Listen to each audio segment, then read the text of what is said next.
Apa dia kelainannya? Kelainannya ialah kerana ini ikhtiar baru. Ini melibatkan masyarakat umum, terutamanya anak-anak muda yang mau menceburkan diri dalam perniagaan, tapi kurang keupayaan dari segi modal, dari segi pengalaman. Tetapi dengan pengenalan AI dan teknologi baru dan juga jurusan seperti TikTok, dia membuka lapangan yang tidak terduga puluhan tahun yang lalu.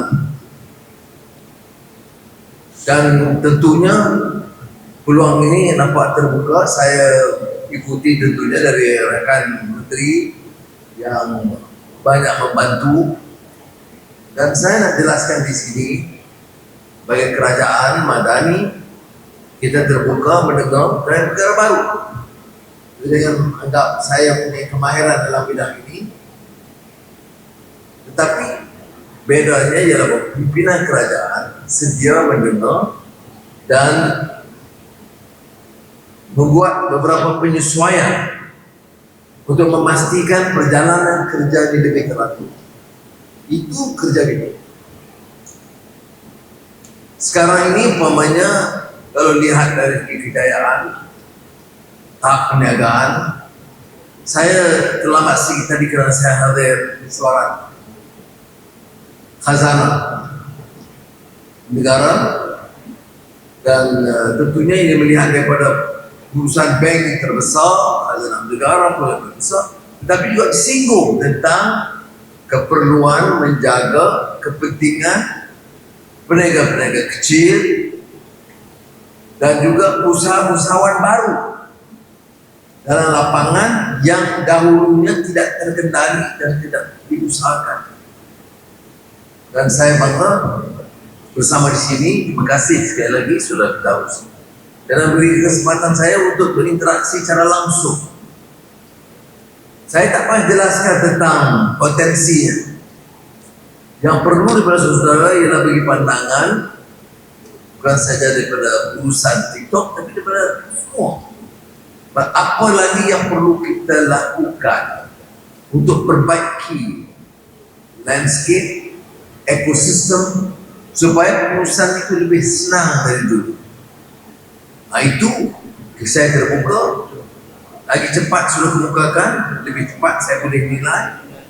Dan kalau betul-betul menarik dan menguntungkan dan memberi ruang kepada rekan-rekan dan anak-anak muda untuk berniaga, saya boleh luluskan pada awal Oktober tatkala kita umumkan belanjawan negara.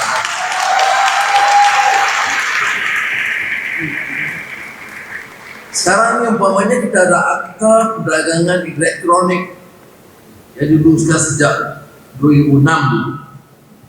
Tetapi Tuan Mizan memaklumkan kita sedang menggubal undang-undang e-dagang, perbaiki untuk permudahkan dan juga pengawalan.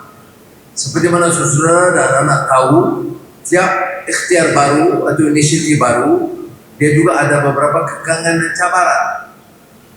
Kita nak galakkan legitimate bona fide businesses, tapi kita tahu ruang ini juga terbuka bagi kalangan yang mungkin menyalahgunakan kedudukan dan pengaruh.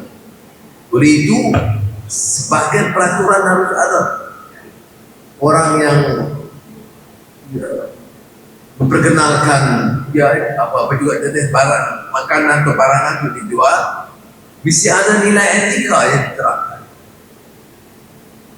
Kerana hidup ini, kalau kita kira pengurusan penting, perniagaan penting, keuntungan penting, tetapi nilai akhlak dan etika juga penting.